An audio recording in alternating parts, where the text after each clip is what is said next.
Hello, everybody, and welcome to the Black Boss channel. I am here, Jeff Lighty, with a few brilliant brothers here to talk about a topic that seems to be going crazy right now in the media, and that is this gender identity. I don't really know what to call it. I want to be politically correct, kind of, but not step on anyone's toes, but also be real about it. And we're going to talk about how this stuff really affects Black people in the end, but some of the narratives and some of the things that are being pushed in our direction. And it is, I labeled the title of this video, is Gender Wars the New, is it the fight over racism, right? Like, so when we saw during the election cycle, we saw a lot of push of race, like how Trump and the Trump supporters are racist and how all these people are racist and the Proud Boys going to come kill you in your sleep and all of this stuff. But now we have shifted from that narrative and gotten away from the Black Lives Matter, gotten away from all the things that we saw during the election cycle, how much Black people mattered and how much we care about the Black vote and the Black agenda. And now we've gotten into this gender war crisis, guys. So I want to talk to you. Both T and we have Tony Lindsay, a brilliant film director, and T. Abdul Khalik, just a brilliant young mind. And we're here to talk about, has the identity war, or whatever it's called, taken place? Has it replaced white supremacy in the eyes of the media? Is that the new, like, what we're going to get people riled up about, the gender wars and the gender identity wars? So, Tony, I'm going to go to you first. What are your thoughts on what you're seeing right now with all the gender wars and all the things that are taking place? Well, I don't know. I think at the end of the day, a lot of these conversations always kind of devolve into things that always end up distracting us from the important conversation that needs to take place in this country.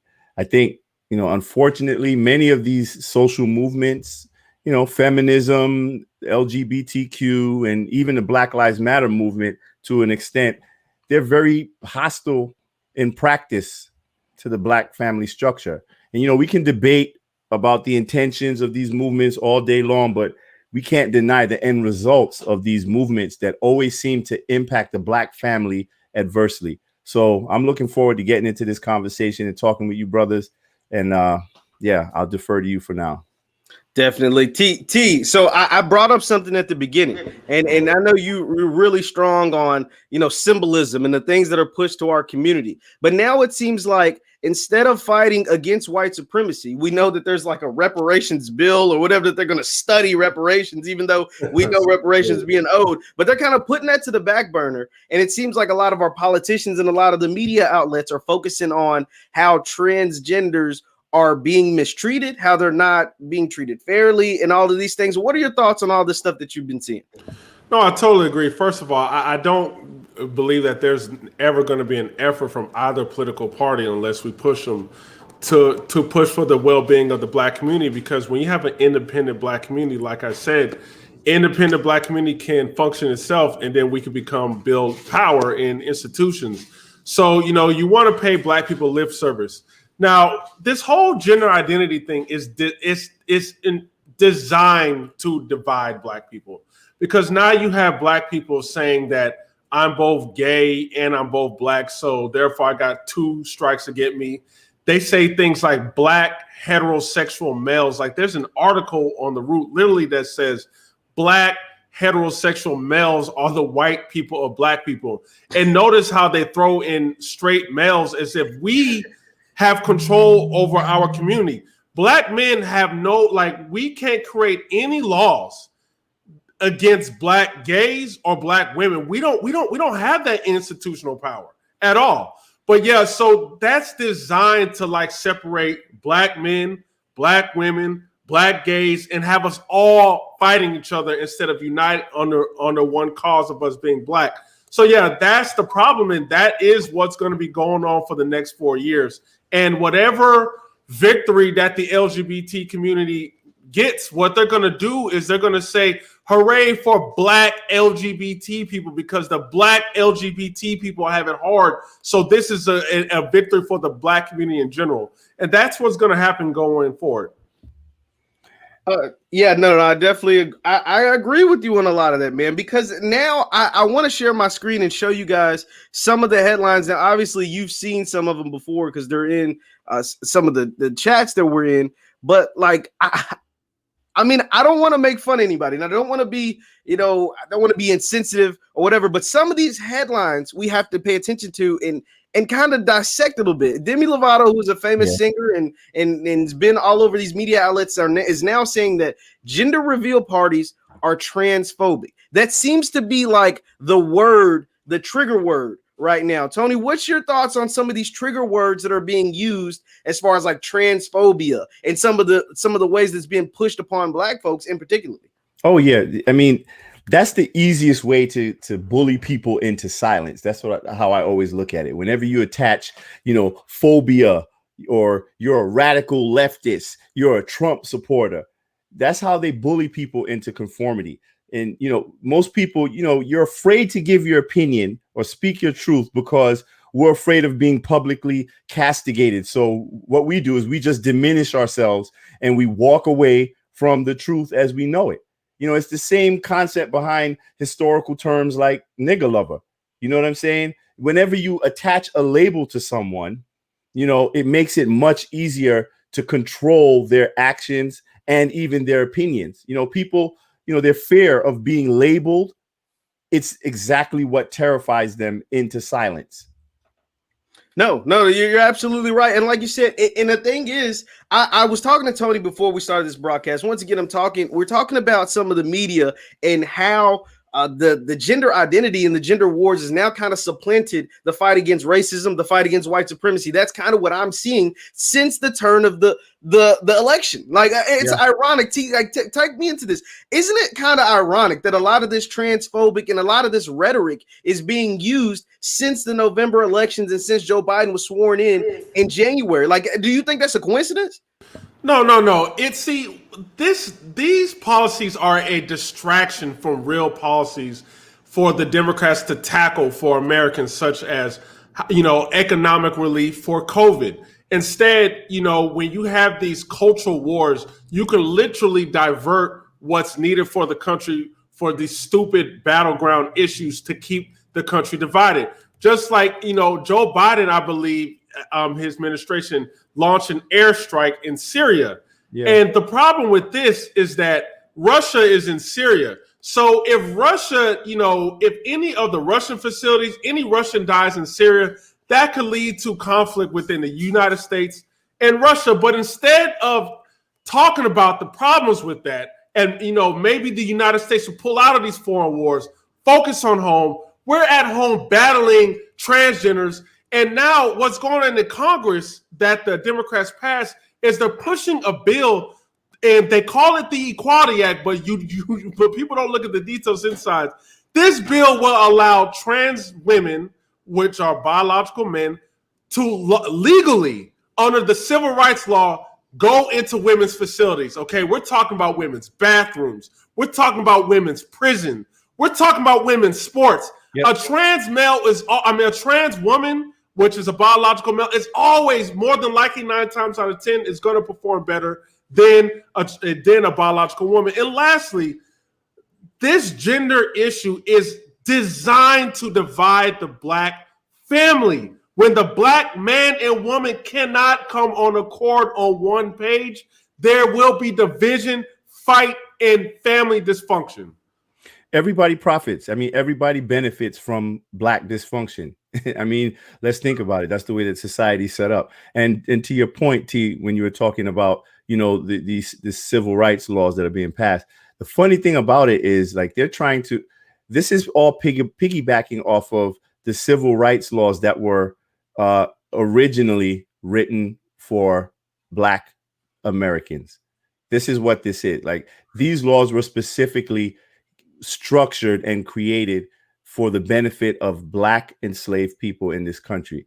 And if we haven't even tackled that issue yet, right, there's no real tangible discussion on reparations or any type of restorative policies to integrate Black people into the economic model of this country. So if we haven't even touched on that, but we're modifying things here and there in order to, accommodate for people based on their sexual preferences and other issues, it's like, how long are we going to keep ignoring the big elephant that's in the room that everybody continues to ignore throughout this entire process. No, absolutely. Go T. Did you have something to say? I think You're your on mic's mute, brother. You're on mute, man. I think your mic's on mute, T. I'm on mute. Okay, I apologize. Is that better? Can y'all? Yeah, we're hearing you now. Okay, got you. Yeah, the other problem is I feel like our black struggle, our unique black history is actually used to push other groups, because if you look at Representative Al Green, he made a statement in Congress. It says, he says to the transgender rights, because a lot of the Republicans were opposing the Equality Act because they're like, no, we're not going to allow these biological males into women's facilities. And then Al Green, a black man, said, you use God to enslave my four parents. You use God to segregate me in schools. You use God to put me in the back of the bus. Have you no shame? Pretty much using drawing an equivalence within black people who are born black, which we cannot change. There's nothing that we can change about black versus a sexual preference or something going on in your head that you think you are something and you're really something else. But that's the problem I have, is that black people, as sadly our sellouts in Congress, are using our struggle to promote everyone else while still being left behind. They should be angry that black people, 90% put Joe Biden in office, and yet the number one thing for this administration is the sexual gender nonsense rights while we're still being ignored. Absolutely. I want to say something. You see what you have right there on the screen? Yes. I just wanted to say, look at that sentence right there. Let's be clear. Transgender equality is the civil rights issue of our time. There is no real room for compromise when it comes to basic human rights. Let's change the word transgender to African American. And this is a tweet put out by, so for those of you who don't know, we're showing on the screen a tweet put out by the official Joe Biden Twitter page. You see the blue check up here. You see the United States government official flag. So this is not fake news. This is not something we created. This is not something we're using against Joe Biden. This is something that he and his team put out on January 26th. This is something that he and his team put out. And so when T and Tony are talking about the civil rights issues and the things that are being used against us, this is what they're talking about. This is not something that they're creating. This is not something we're manufacturing. This is something that's being put in the forefront to being used and being compared to, like you said, something that we're being born in. We've been born black. It's incredible. But here's the thing about that. You see how you just put that on the screen where he said that. And the reason why I said, okay, replace that with the word black or with African American. You see what he just put there is accompanied by what comes after that? Policy, right? Yes. Policy comes after that. So put African. Can we argue that black people, that African descendants of slaves in this country are not, we don't fit into that exact same sentence? Where's the policy to follow that?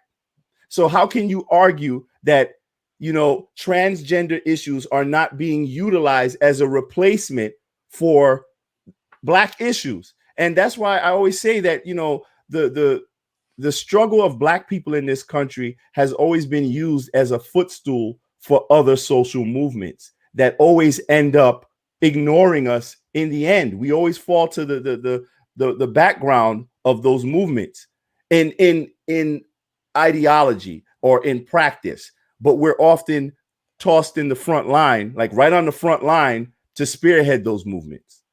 And now, T, I want to talk to you about this. Once again, I'm talking to T. Khalik and Tony Lindsay. We're talking about a lot of this transgender wars that are going on and the ambush and how it affects the black community. So if you can, just be sure to hit the thumbs up button, like, share, subscribe, so we can push this out. These are conversations you're not going to see on television. Now, T, I want to talk to you specifically about how they're used. You see these things and you see this rhetoric, but how is this used against, you kind of touched on it, but how was this used directly against the black man? Because a lot of times we're told we're insensitive. We're told that it's toxic masculinity if it's something that we don't agree with. You mentioned the using of women's facilities for transgender women who were born biological men. That is not something I will not ever feel comfortable with my mom, my little sister, my woman being in the same environment, using the same bathrooms, changing their clothes, doing all these things in front of people who may have, like, I know they identify one way, but they were born another way.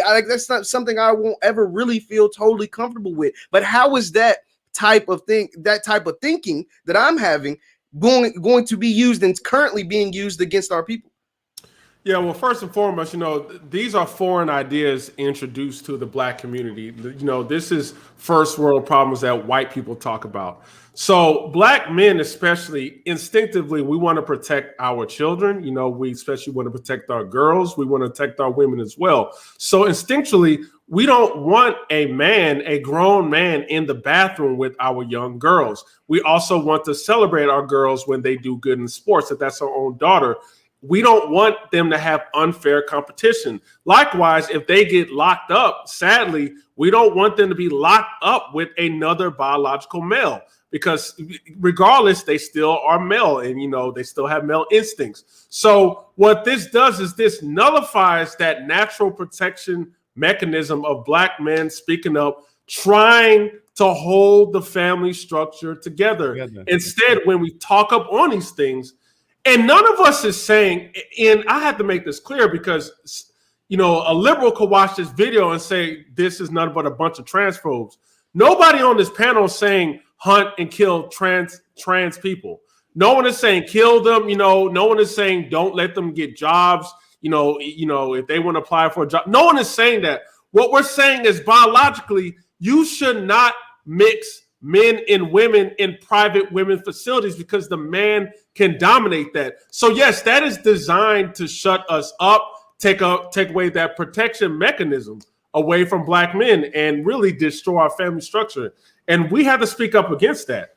And one more thing, even if you look at the Black celebrity class, they're silent on this or afraid to speak about this. Even on Black radio, no one says anything about it. I don't know if you guys remember Malik Yoba on The Breakfast Club and what they were saying when they said gender doesn't. They said your private genitals don't mean anything. That don't mean you're a man or woman. And you look at The Breakfast Club, they were quiet, and I understand why they were quiet, because they were fearful that if they challenged that, they will be seen as transphobes. And this is a problem. That's the issue I talk about, with the fear of being labeled and being castigated, which in many cases it threatens your money, especially the people in certain positions of notoriety and fame. But at what point do us, like do regular people, at what point do we find our own voices and we start pushing back a little bit? Because if we don't start pushing back against some of these narratives, we're just going to be accepting anything, because I really feel like we're in an era of just complete lunacy. When someone can put up a post like the one Demi Lovato put out, where it's saying that, gender reveal parties that celebrate your child, it's a boy, it's a girl, that's transphobic. So now you're trying to tell people that they cannot even identify or celebrate that they're having a boy or a girl. These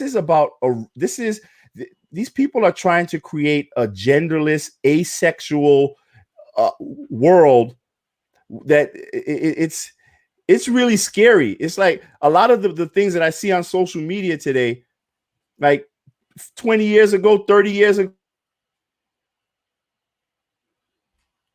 Tony, did we lose Tony? Think we might have lost. T, can you hear Tony? Yeah. I just want to quickly jump up what he was saying. Black people, we must protect our identity. One of the problems I'm seeing is that we love to lend our sufferings to other groups. And if you look, other groups don't do the same thing. And there's one group in particular that if you even so much as compare their experience to someone else's experience, you will get canceled. And that's I have to give them kudos. That's the Jewish group. You cannot compare World War II, Nazi Holocaust to what Black people have went through. If you do that, if you try to do that, they will come after you and cancel you. Absolutely. You know what I'm saying? It's, and it's the same thing with that Gina Carano lady. I don't know if you know who she is. if any of you guys watch a Disney Plus show called The Mandalorian, Mandalorian, Gina Carano, I forget what character, but she's that warrior female on there. Mm-hmm. But she got fired from Disney. She has conservative views. But what got her fired is that she compared how the media treated conservatives the same way to how Nazis treated the Jews. And she said that the media first demonized the Jews, which got regular Germans to hate their Jewish neighbors. So what she said is the media is doing the same thing, demonizing conservatives to get, their conservative neighbors to hate them. They fired her for that. They said that's anti-Semitic. With the quickness. They're not playing you're not going to sit there and compare our tragedy to yours. Black people have to do that. We have to stop lending our trauma to other groups because they're not doing the same thing. This is why Jews get things specifically done for them. We call everyone racist, right? But how come when you say something about Jews, you're not a racist, you're anti-Semitic, completely outside, completely different. They have their own word. Everyone else goes to. Yeah. Exactly. That's how uniquely they get things done uniquely because they're not doing that kumbaya stuff like we're doing. They're like, no, we have unique issues that need to be uniquely addressed. This is something that African Americans must do. I think that's a lot of that is largely tied into this collective low self-esteem that we have as a people, where it's like we feel like we need to be accepted by other people, into their movement. It's like to be validated somehow. We have to be integrated into other people's movements. It's like it's like we view everything in society today, politics, or just everything. We view it as if we have to always choose sides, like even with politics, like this hyper partisan lens. We have to be conservative or we have to be liberal, Democrat, Republican. Like there are people out there who are critical thinkers, people that think independently of what's typically going on socially. And I think black people have conservative views, black people have liberal, progressive views. You know what I'm saying? So you can't put us in a box. So we have to get out of that mindset where we're going to be on team A or team B. That's where I think that we usually fall into the majority of our problems. This low self-esteem that makes us think that we can't do anything for ourselves or be accepted or achieve anything unless we decide which master to deal with.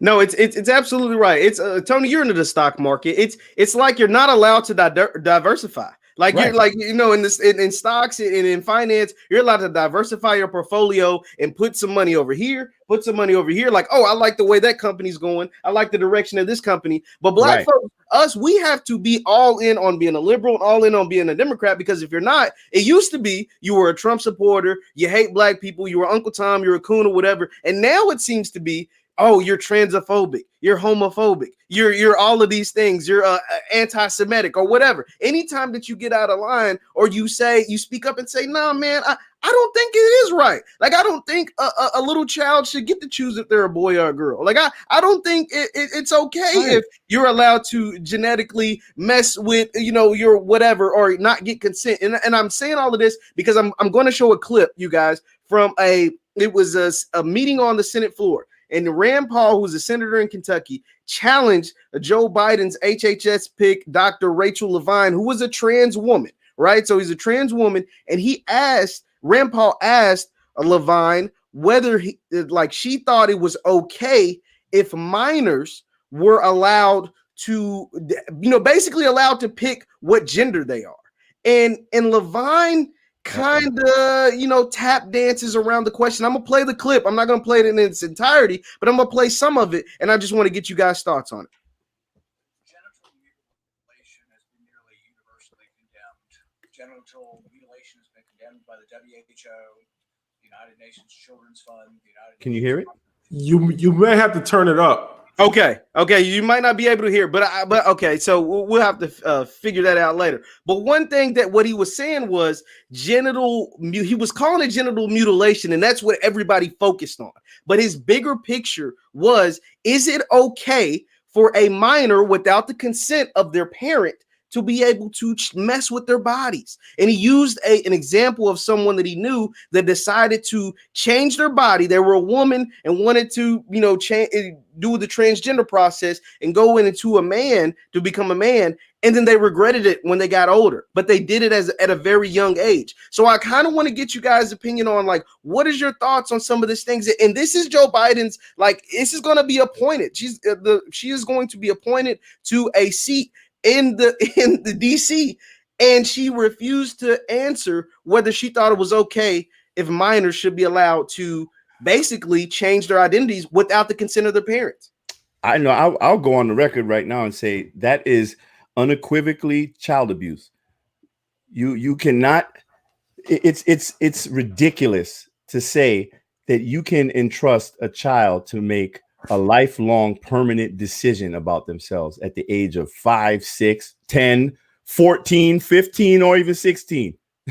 Like, that's ridiculous to me. I mean, we have rules that are set in place for where kids, where you can drink, where you can vote, where you can smoke, where you can do all of these things. But you're saying you can decide as a biological boy that you are a girl at what first grade level or fifth grade, middle school, whatever it is. I think that's ridiculous. I mean, parents are here for a reason. It's like, are we just trying to like remove parents from society? Are we trying to eliminate mothers and fathers and their responsibilities to rear their children? I mean, didn't they just change the rules in Congress where there's no more reference to gender in any of the policies or any legislation? They removed the word mother, father, man, woman, all of these things. Like, why are we suddenly as a society hostile to biological fact? Why are we hostile to that? And I just want to tell you a quick story about something that happened with my son. My son, he's gone. I've had him in private school his whole life, and he just started going to public school. And in his ELA class, I got a you get a notification on how he's doing in his grades. And I saw in one of the things in his ELA class, it said LGBT something. I was like, okay, well, got his little score. Then I saw another one, LGBT something. So I asked him about it. Well, and he said, oh yeah, Dad, they've been giving us a lot of education on LGBTQ and the meanings and the this and the that. So one of his tests, he got a 9 out of 10. So I said, what'd you get wrong? And here's the question that he got wrong.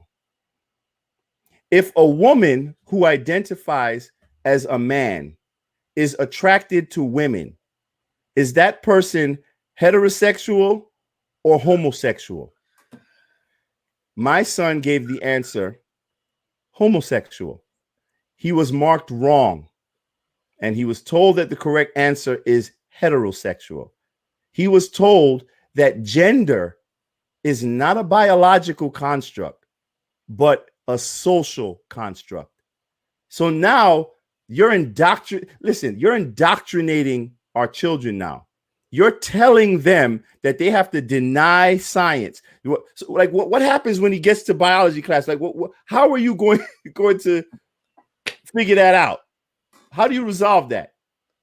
I mean, apparently, if you do, the blue pixie dust or the pink pixie dust, that's transphobic, right? Like that goes into what Rand Paul's saying is like, how, like, because that's what Demi Lovato said. But Rand Paul's like, how can you can't choose your gender? Now you can choose to alter your gender when you're of age, but you at least got to be of age, right? Like you at least have to be of age. That's all he was trying to get out of Rachel Levine and Dr. Levine, but she wasn't even willing to say that. Because like you said, you have to be of age to buy alcohol. You have to be of age to smoke tobacco. You have to be of age to do all of these other things, but some reason you don't have to be of age to choose your gender. Like that to me, it doesn't make any sense. Does it make any sense to you, T? No, absolutely. And, if we're going to go down that route, you might as well say Rachel Dolezal is a Black woman. She's always felt that she was a Black woman all her life, and if she gets the surgery to get her skin pigment changed, we should see her as a Black woman. But see, that's the idiocy that we are dealing with. It's just that I don't understand that if someone's exterior, their outside, not their biological makeup, but their outside, can make them the opposite sex. It almost trivializes sex. It almost says that we are only men because of our exterior. Nothing biological about our makeup, nothing about our upper body being strong, nothing about our ability to produce sperm or like a woman's ability to have a uterus. None of that matters. It's if you go to the doctor and they operate on you and make you look like that opposite sex, you are that sex. And I'm that's just intellectually dishonest. And this dysfunction is designed to break up families and create chaos. And the hypocrisy of this, and what's frightening about this is I'm fearing that if this passes into law, this conversation that we're having can be deemed by YouTube as hate speech and censor it because it goes against the Civil Rights Act. And just to give an example of the hypocrisy of this, I don't know if you know this Congresswoman. Her name is Marjorie Taylor Greene. She's a conservative. Yes. She was going hard against this. And then there's another Congresswoman named, I believe her name is Debbie Newman. So what Debbie Newman does is she goes on Twitter and she creates a video saying that I'm gonna go ahead and put a transgender flag outside of my office, which is right across from Marjorie Taylor Greene office, so that every time she walks by, she can know trans people exist. And I just have a problem with that trans people exist thing because no one is saying that they don't exist. Whatever. So then what Marjorie Taylor Greene does is she says, okay, I'm going to put a sign outside of my office that says there are only two genders. Respect the science or trust the science. Don't you know the media went hard on her, saying that she is being hostile to Debbie Newman. And it's like, wait a minute, are y'all not seeing that this woman intentionally put the flag outside, the transgender flag outside to entice her? Yet she responds and she's being hit on the head for defending herself. Yeah. This is the ridiculousness this is like the forceful programming. I don't want to debate science. I don't want to debate anything. You think like me or else you are this. Yep. This is a problem. And one last thing for black men especially. Look at what they're doing to our black boys. Like, I don't know if you know that actor Charlize Theron. Why does she adopt a young black boy and make him a transgender? Like, I think she's been arrested for that. Exactly. She said the boy told her at 3 years old that he wanted to be a girl. So then she seriously took at 3 years old. At 3 years old, I wanted to be a turtle. My parents didn't strap some hard case, biologically strap some hard case surgically on my back and impede me so I could cause to be a turtle. You're 3. You don't understand that. But you have a liberal-minded, just a far liberal-minded parent who wants to do kudos. Well, you know what? I'm going to now put you on hormones. You don't know if he really wants to be that. She should be criminalized. Yep. But that's what they're doing to our black men. The same way with Dwayne Wade. So, I'm not criticizing, but I'm just like, why are you putting your son as a prop, Dwayne Wade? Why are you telling the world that your son's a transgender? Why are you doing that? All you're doing, you're just propping out your own child just for pats on the back by white people. So I don't like this trend that they're doing young black boys like this. And maybe because we're too masculine and they want to emasculate us. Maybe. That's what it is, brother. No, so this is the image of Charlie Theron, and this was so Tariq, you're telling me that this is a little boy. Like this is a little boy that is dressed up like this. This is what because I don't know much about Charlie Theron, but so you're telling me this is actually a little boy. I believe the oldest. Now I don't know if she has 2 boys. I have to check. I know the oldest because she said when the oldest was 3. So this child right here is a little boy. I thought it was 2 boys. I thought she was dressed. Yeah, you know what? That other one could be a little boy too. I have to really take a look at that. I would not. Now that is mind blowing to me. That is I you couldn't tell me this wasn't a child that was born a girl, and that is scary. I mean, I hate to say it, that's pretty scary. I'm not afraid to say that it's wrong. I can't believe that. I can't imagine, like you said. I mean, at 5 years old, I wanted to be Spider-Man, right? Like I don't mean my parents should go out and let spiders bite me. You know what I mean? And like try to get me to turn into Spider-Man. Like that is just I think that is pretty insane. That's why children are children and adults are adults. You know, you can't allow children to make adult decisions. So I think that in itself, it's insanity. And the more we stand by, you know, the more rope we give them, the more they're going to take. At what point are people going to just wake up and just stop and say, you know what, this is too much? You know when they're going to do that? When it's too late. I mean that kind of like touched me, man. Like that, because that is pretty crazy. That is pretty crazy. Now I want to touch on, we were talking about Rand Paul because he is someone that has been very, you know, Rand Paul, you can hate him, you can love him or whatever. Like it doesn't matter. That doesn't matter. But what he's saying on this issue, I think a lot, you know, we would agree. Now, what he was saying is basically that you can't allow like children to make those decisions. But and he's been firm on this, but we don't see any black versions of Rand Paul. Not to say you should be black and take all of Rand Paul's, like his decision making and stand with all of his policies, but aren't any black men that are coming out and saying, "Oh, this shit ain't right. Like this shit ain't cool." Besides, you know, at that level. We have our black men that are using, like T said earlier in the broadcast, they're using scriptures to justify this, or saying that the Bible was used to treat black folks like this, right? Like, so instead of speaking out against this type of, I mean, let me just call it, some of it's nonsense. Some of this nonsense. Instead, we have folks that are actually defending allowing children to change their genders. Tony, why does it? I mean, I know we touched on it a little bit, but why isn't there any of the mainstream media or any of the people on Capitol Hill or all of these people, these black folks that Joe Biden has appointed to his cabinet and to put in the high positions? Why aren't they going against this? Like, this seems kind of insane. It's about the bag. At the end of the day, it's about the bag. Like, you know, we have to remember that a lot of black men in particular are barred from certain positions of perceived power and wealth unless they acquiesce, unless they conform, unless they fall in line. And that's the problem. The fact that we believe that we have to always navigate through the systems that have been laid out for us through white supremacy. Well, so-called white supremacy, because I don't believe, I have a problem with that term, white supremacy.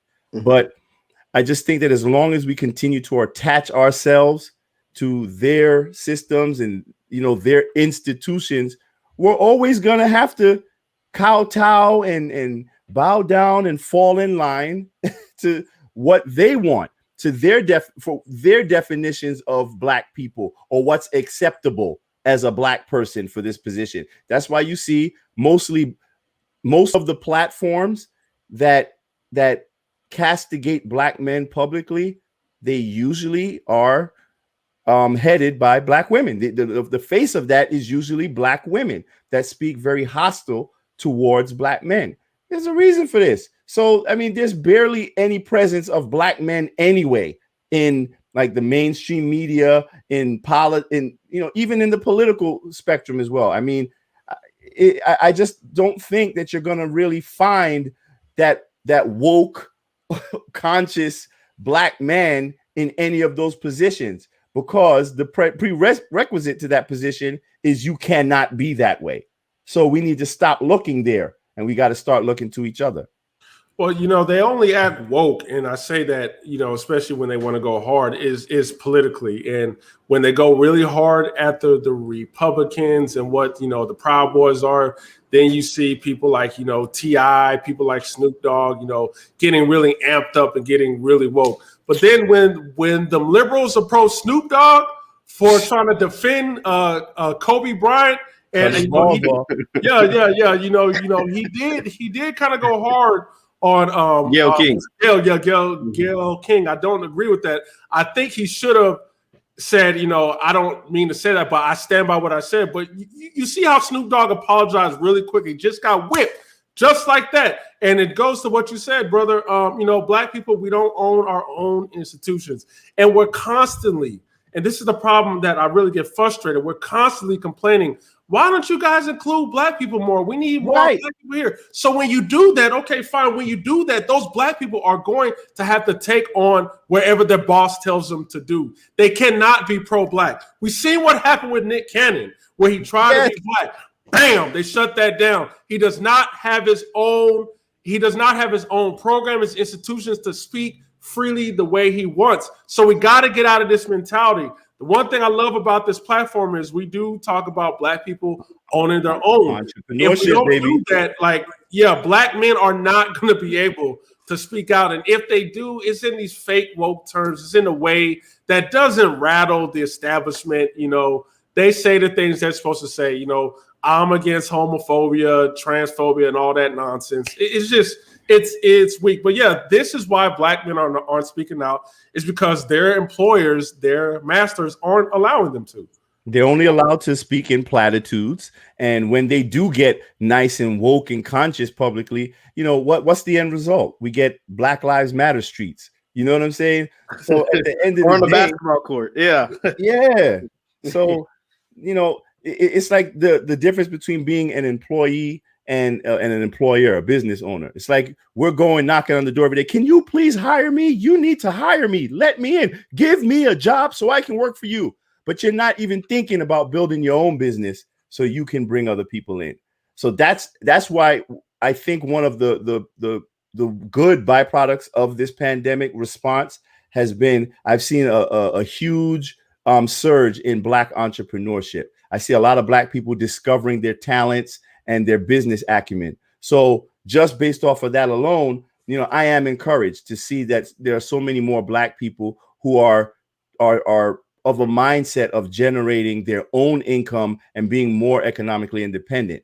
We just now got to learn how to detach ourselves from, you know, these other groups who are pimping us. They're basically just pimping us at the end of the day. So once we learn that, you know, we'll see that we even have more freedom to use our own voices. Because, you know, listen, me at the end of the day, I'm going to say what I want to say whenever I want to say it. But I know that my wealth isn't tied to certain systems. So there's no freedom that you will ever experience, you know, like being your own boss, owning your own business, being able to speak your own words. Because, you know, at the end of the day, I'm not beholden to white people. So I can say whatever I want to say because I'm free. Absolutely.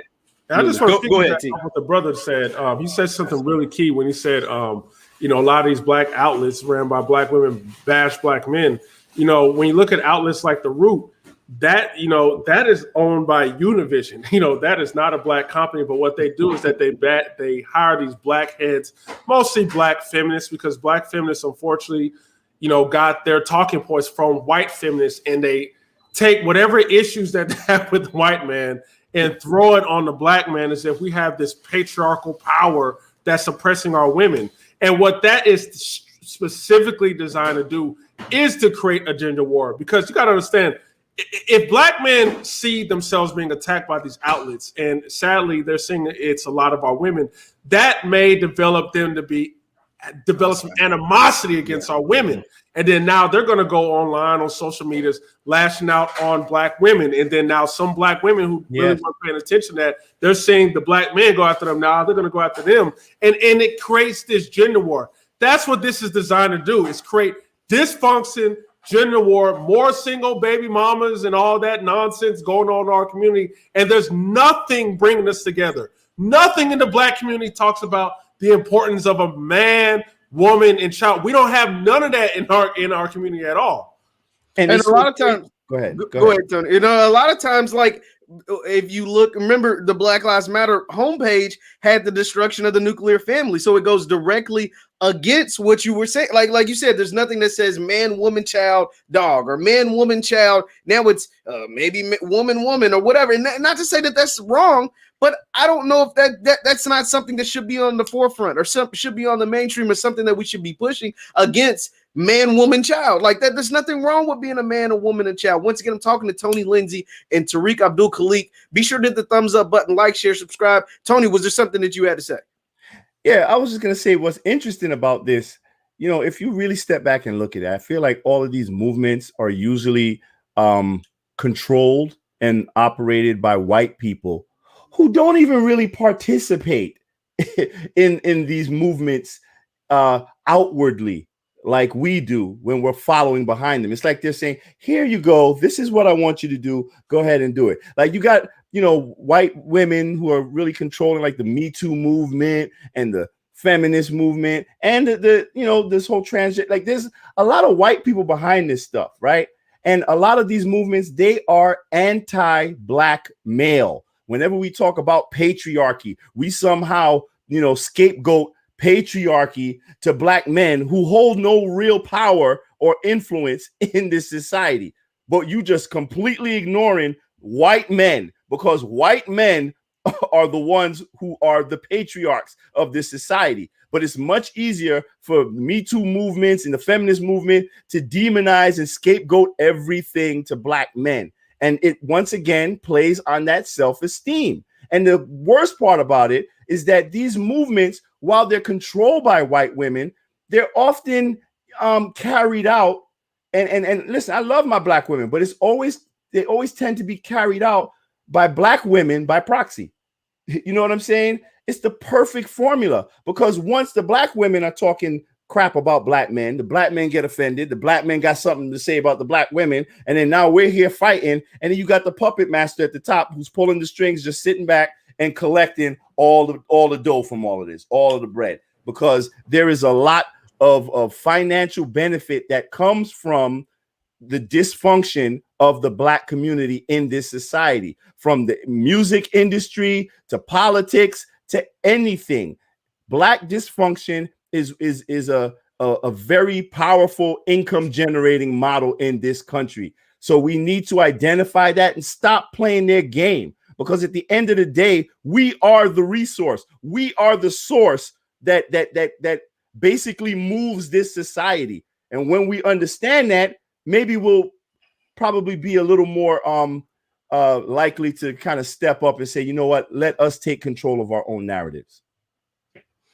Once again, I'm talking to Tony Lindsay and Tariq Abdul Khalik. These are two intelligent brothers. I encourage you all to share this to your social media, because these aren't conversations that you're going to see on CNN or ABC or NBC. These are really, I mean, these are things that affect our community. I encourage you to hit the thumbs up button so we can get pushed out. We're building Black-owned media. But another thing, I want to backtrack a little bit. Tariq, you talked about some of the laws and some of the bills that are being pushed that promote a transgender woman, which are technically biological men, to be in women's athletics, right? So Rand Paul, which we keep going back to him because he's someone in Washington that is like on the forefront. You can hate or love Rand Paul, but some of these concepts that he are talking about makes a lot of sense. It makes a lot of sense to most people. I'm not gonna say all people, but most people. And one of the things he talked about as far as he referred to them as biological men being in women's sports is that it will essentially eliminate women's sports. It'll take away women from being able to compete in the sports level. But I want to pose this to you guys, and I want Tariq for you to go first.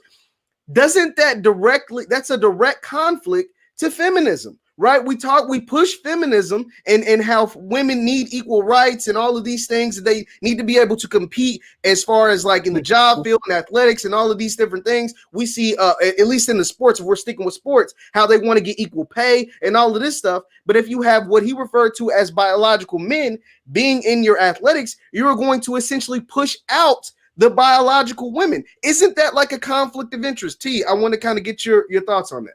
Well, yes. And you know what? They don't even respect. There are some women feminists and lesbians, like take, for example, J.K. Rowling. You know, she wrote the Harry Potter books. And, you know, of course, you know, she's a bleeding heart liberal. You know, she doesn't like conservatives and everything. But she is very much against transgenders enrolling on women's spaces. And they are attacking that woman as a transphobe, calling her all types of names, to the point, if you look at her Twitter page, she used to just be like conservatives, bad, bad, bad. She doesn't say it anymore, because now she's saying is that the side that she supports is actually trying to take away women's rights. So they don't even respect women who speak out against it. And yes, if you pass a bill like this, somebody's son could just be like, you know what? I'm failing at basketball. I'm doing horrible at basketball. Why not just say I'm a woman, a girl, and play in female basketball sports? And then what that does is now that you're dominating a woman, you take away the young girl's ability to get scholarships into colleges because you're the one dominating them, and you can't discriminate. You can't look over that transgender because then that's discrimination. So yes, that will essentially kill women's sports. Women who fight in MMA or wrestle. What are we going to do? We're going to allow trans women to fight them? Have y'all heard about Fallon Fox? Fallon Fox, at first, when she was fighting MMA, didn't tell nobody she was a transgender. Beating the snot out of women. Then comes out and says she's a trans woman. What happened is when the women found out fighting her, they were very upset. A lot of them were boycotted. They didn't fight her anymore. Of course, the media and the LGBT community are calling those women transphobes and completely ignoring the biological reality. But that's what's happening. Like, you cannot have a man fight a woman like that, compete against a woman. There's not enough science out yet to make a man completely equal to a woman biologically by introducing hormones. It's just not there yet. But that's where we're going. And I'm telling you, man, I think they're doing this to create more dysfunction so we can never unify against what's really going on with our community. This is just going to create more division within our community. You know, I actually think that this type of action that we're seeing here, I don't think it's a conflict of interest. Interestingly enough, with the feminist movement, I kind of feel like they asked for it. I mean, you know, it's like, I understand the need for, you know, equality in certain areas, but it's like at somewhere along the line in the feminist movement, things switched and it became very hostile towards men, and it became more about we are equal in every aspect. And I think people are getting kind of confused with the word equality when it comes to biology and between men and women. We know that the biological makeup of a man and a woman, they're two different things. Absolutely. So generally speaking, you know, when it comes to strength and athletics and things of that nature, you're always going to see men on a higher tier than women. So when you've been spending all this time basically trying to erase men and men this, and we want, listen, it's equal. We're equal. Okay, there you go. You got it. Now he's breaking your jaw and he's stomping out your ovaries, and now you complaining? Let's be real. So it's like, listen, you got to know what you're asking for. So I think in a way, you know, I hate to say it that way, but it's kind of like the chickens coming home to roost. This is what you asked for. You ask for it, you're gonna get it. Yeah. So it going off that point, how can someone justify? How can they like? I guess at that point you're kind of handicapped, right? You can't really speak out against it because you're saying, "Hey, we want to be equal. Hey, you know, trans women are women, so they should be allowed to play this." But you can't go back and say also women should be allowed to do X, Y, and Z, right? Like, because now you're saying trans women, biological men, we're all the same, right? Like, right, there's no such thing as women anymore. I mean, that's what it sounds like. Like this honestly, it sounds like we're getting to that point. And that's what's crazy to me. And personally, I mean, I see, you know, from what I see, a lot of Black women are very upset with this. So I don't know so much about other communities, but I see a lot of Black women who are upset with this because I think a lot of them signed on to this feminist movement with the idea, with a different understanding of what it is. So now when it's coming to visit them in its true form, it's like, whoa, you know, can I return this? You know, you go to the store, you buy something, you're like, listen, can I return this? But no, there are always agendas. And I think we have to just look a little bit deeper than what's presented to us, you know, at face value. Because at the end of the day, any movement that is hostile against one group can never be considered a movement of equality and justice. Absolutely, absolutely. And I also, just as far as the athletics things go, because you guys know I work in sports and I talk a lot about sports. And one thing we have to really, for those who are saying, like, trans women should be allowed to participate in athletic events with biological women. I, Here's the thing: like, you can't just, like T. He used the example of someone who was failing, whether it's the middle school or high school or collegiate or whatever level, and saying, "Okay, I'm gonna decide to say I think and I want to be a woman," and then go compete with the girls. I don't think that should be allowed. Why? Because like he mentioned, there isn't enough science to prove that I can completely transform you into a woman, whether you want to be or not. Like, that, there isn't enough science to do that, especially when you're of a certain age, and especially if you've only been taking said like not testosterone, estrogen for so long, right? Like, it's if you've only been taking estrogen for 3 weeks and saying, "Oh, I'm on medication or whatever to become a woman," that's not the same. Because as a man, when you are born a man, your body structure is completely different. You still have testosterone in your body, which is completely different. Your shoulder length and girth is completely different. You're like, the muscle structure in your body, like, it literally is science. Like, this isn't something I'm making up.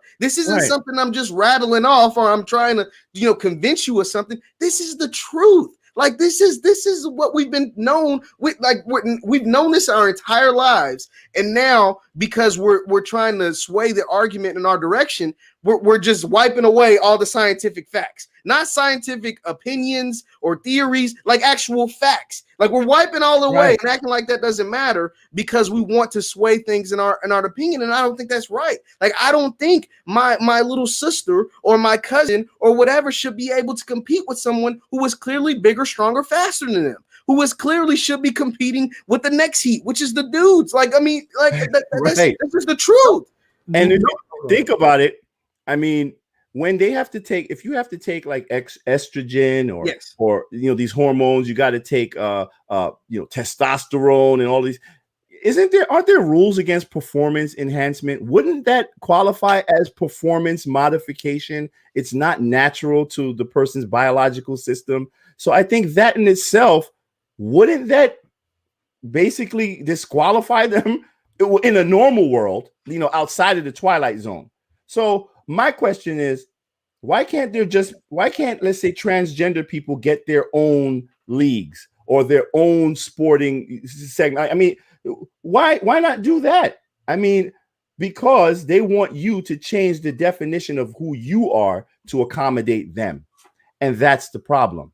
You can define yourself however you want. And I want to make this clear. This is not about bashing the transgender community. And I hate the fact that I have to always attach that disclaimer, because I think personally that just panders to the lowest common denominator anyway. But at the end of the day, if you decide something for your life, that's your decision. But you do not have the right to make it my decision. So even with the example of my son, and the indoctrination, them telling him what to think and to basically deny. Think about this. First of all, it's an ELA class, English and Language Arts.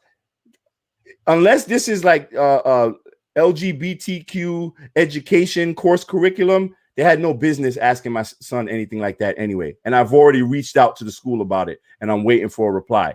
But if they're going to, tell him to ignore science in one class, and then he goes to science class when he's taught biology about male and female, I don't understand. Like, what are you supposed to do as a child being educated? So think about the conflict that they're placing in these children's minds so young, so early. That's where we come in.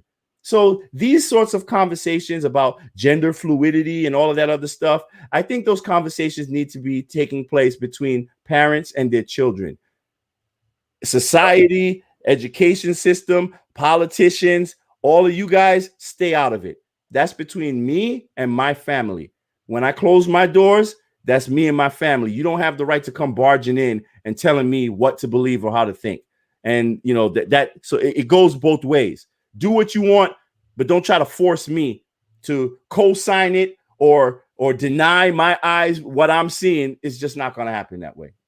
And also, brother, it seems like biology matters when it comes to trans men, which are women who transforms into men. Because you don't really see trans men trying to compete in sports with men. Why?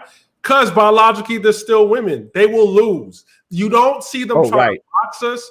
You don't, and also when it comes to the bathroom issue, of course, I don't believe women should walk into a male's bathroom. But if it's a trans man and you don't know, because men generally, we are the stronger sex. We're not really threatened by a trans man walking into our bathroom. I'm not saying they should, but I'm just saying there's no threat as there is for a trans woman to walk into a woman's bathroom because that person is biologically stronger than that woman. So it just seems like when it comes to biological argument, it doesn't apply to trans men. You don't see them behaving this way. It's like they understand their role. I don't understand why we don't understand the trans woman's role when it comes to women in general. Like, it just seems like that they don't want to make a logical scientific argument. Instead, they want to call us bigots and transphobes for even addressing it. And also, even listening to this discussion, you will see people saying that this conversation is causing violence to trans women.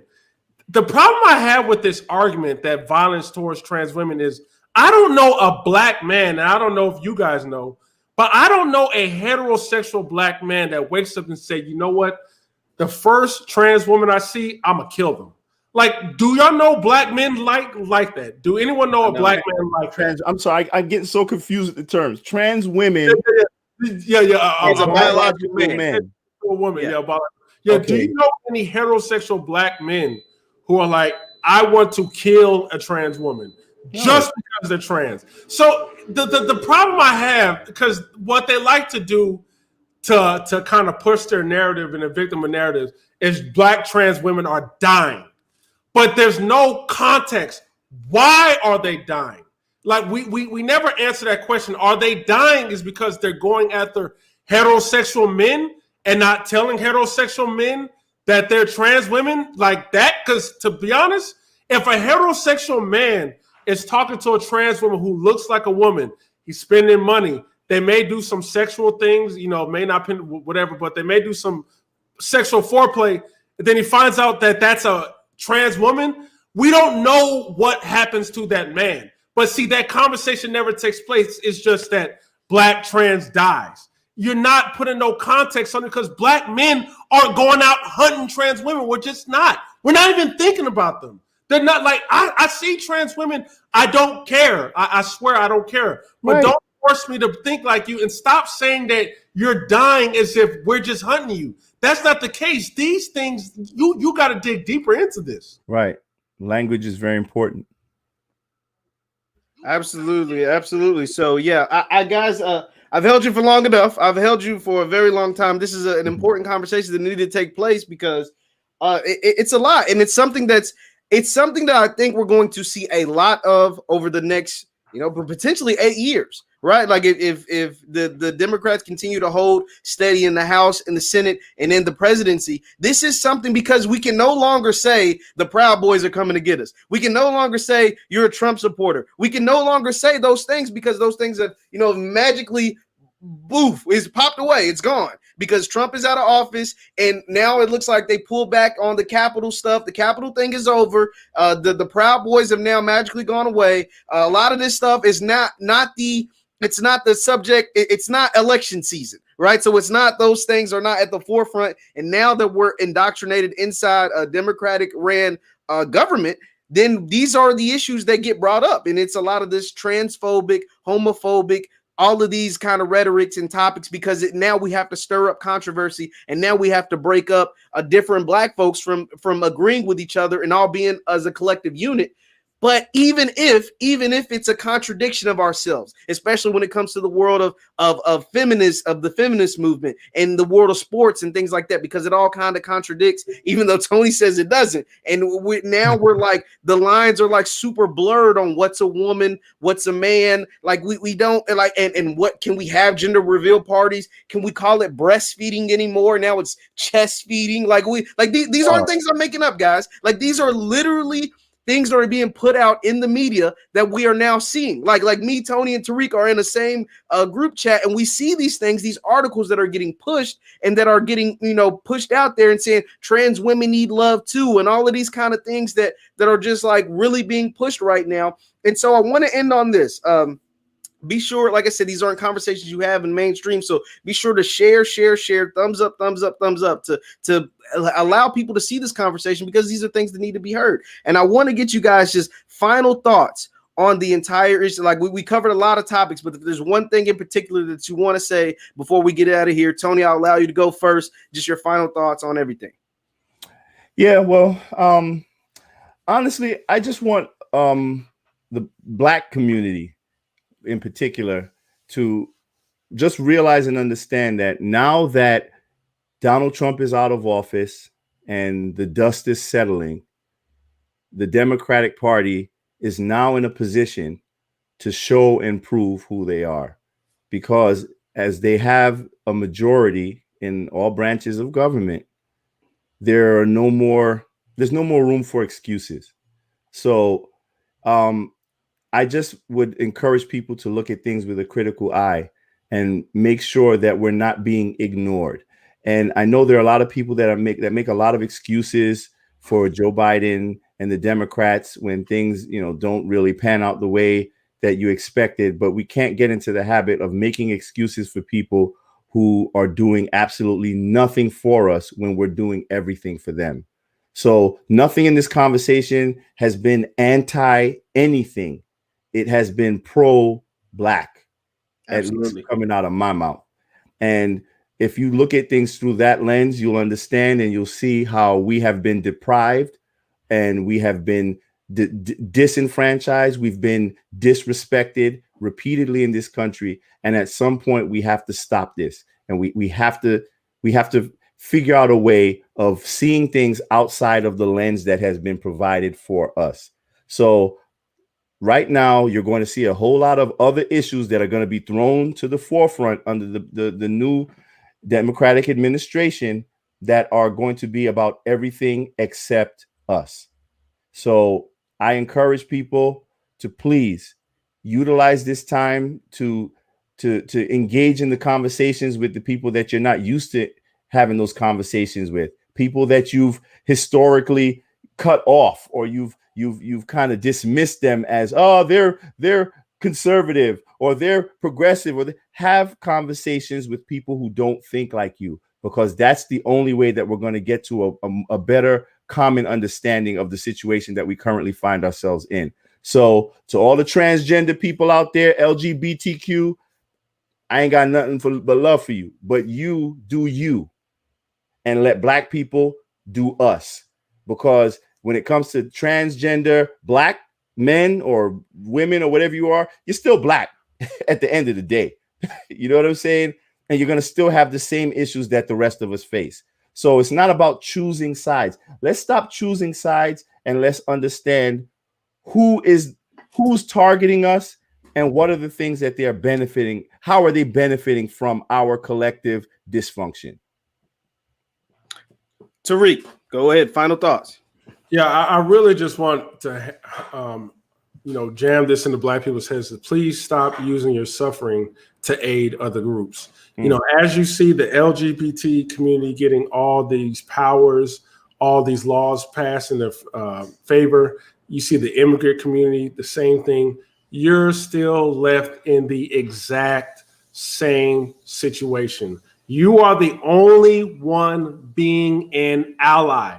Nobody else is being an ally. You don't see these other groups saying, okay, you know what? Black people showed out and turned up for you, Joe Biden. So instead of you worrying about our issues, why don't you do something for them first? Okay. You were not even a part of the 100-day plan, Black people. You're not a part of no executive orders, that you are out here fighting for these other issues while still suffering the same social economical issues as the rest of your people. It doesn't matter if you are gay or straight. So please, we have to have a Be One Black agenda first.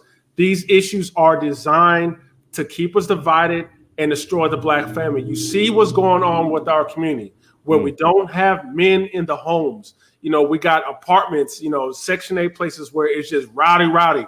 Everyone's fighting. There's no man leading, no man breaking it up. We have no institutions. The other thing is these gender issues are really just designed just to keep us divided. We cannot come together on terms that brings Black people together. Like, let's talk about education in the Black community. Why aren't we talking about education in the Black community? Why aren't we talking about ways to build economic wealth in the Black community? We can't talk about that because we're stuck on these cultural issues. This is what the Democrats are doing, because if they get rid of these cultural issues, like Brother Tony said, you have to have policies. They don't want to deliver you policies.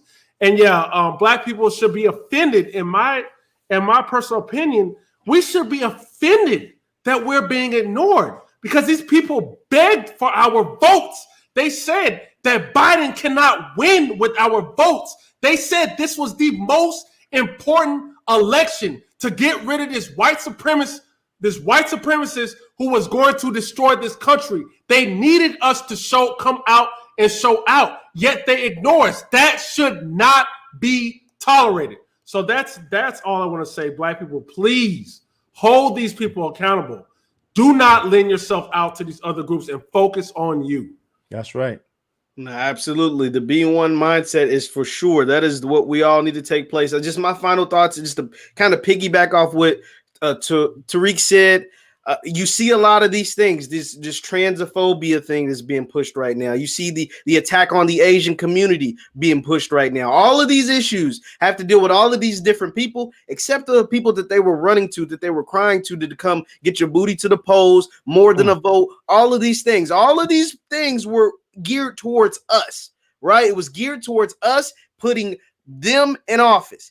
And now that they're in office and have those positions, now we don't get a say on anything. Only thing we get a say on is supporting the Asian cause, supporting the transphobia, like to eliminate transphobia. Like we have to support other people's causes, but we're not getting our causes and our issues looked at, right? Like, remember Ice Cube said Joe Biden's supposed to have this meeting with him, but at last I checked, it hasn't happened. He said he would take it when he would get in office. You said, hey, we would make sure that you guys get X, Y, and Z if you put me in office. And last I checked, Biden's been in office over a month, and none of those things have come true or even been to the forefront. The only thing that we've gotten so far and you guys can correct me if I'm wrong in the chat, or Tony or Tariq, the only thing that I've seen is that we will study reparations. We're not going to talk about it. We're not going to discuss it. We're not going to make sure it happens. We're going to study it. Offensive. Even though all the studying has already been done. So that is what. So when we talk about issues like this, gender identity or gender wars that are taking place, they're trying to put us to the forefront. And I want to say this. I know I'm kind of going long-winded, but we talked about athletics in particularly. And if you look at some of those lawsuits against like the biological men that are competing in the sports with the women and like dominating, especially up in Connecticut in particularly, the biological men are Black. And that's not by accident that they're putting those guys at the forefront of those racing events. They're the ones that are kicking everybody's tail in the girl sports, and they're Black. And you see their picture, and you see them on the news, and you see them like saying, hey, I'm getting discriminated against or whatever. So I don't think that's by accident. Maybe call me crazy, but I just don't think so. So we have to, like you said, put ourselves first and really realize that nobody's going to take care of us unless we take care of ourselves first. So that's all I have to say. Can I say Tony, you have something? Yes. Yeah. Just one quick thing about the reparations issue. I just want people to realize that when it comes to other groups, they get policy, they get action, they get tangibles. But whenever it comes to the Black community, we always get panels that are going to study some stuff. So that's like you going to the person that beat you up, and you said, "Listen, I've gotten so much damage. I've had $50,000 in medical bills. Can you help me pay this?" And then you say, "But so why don't you just go home and you decide for yourself how much you think you're responsible for this, and let me know if you think that you should even do anything about it." Like, we're giving them the power to decide whether they are at fault and whether they should even do anything, to provide some type of restitution. So I just think that's crazy. Everybody else gets tangibles and we get studies. So You're not getting anything. Is insane, guys. Well, thank you, brother, so much, Mr. Tony. Be sure to follow these brothers because they put out a lot of great content. Tony is in the film circuit, he's in the stock market, and also he's always B1. And Tariq is a great mind, a great thinker, and he's not afraid to put out his opinion at all. And neither one of these brothers are. So be sure to follow them. Their handles right there. Thank you guys for joining us so much. Be sure to hit the thumbs up button on your way out and share this video because, like I said, these are conversations that need to be taught, that need to be heard because they're not something that you see all the time. So thank you guys for joining us once again. This is the Black Boss Channel. I'll see you guys next time.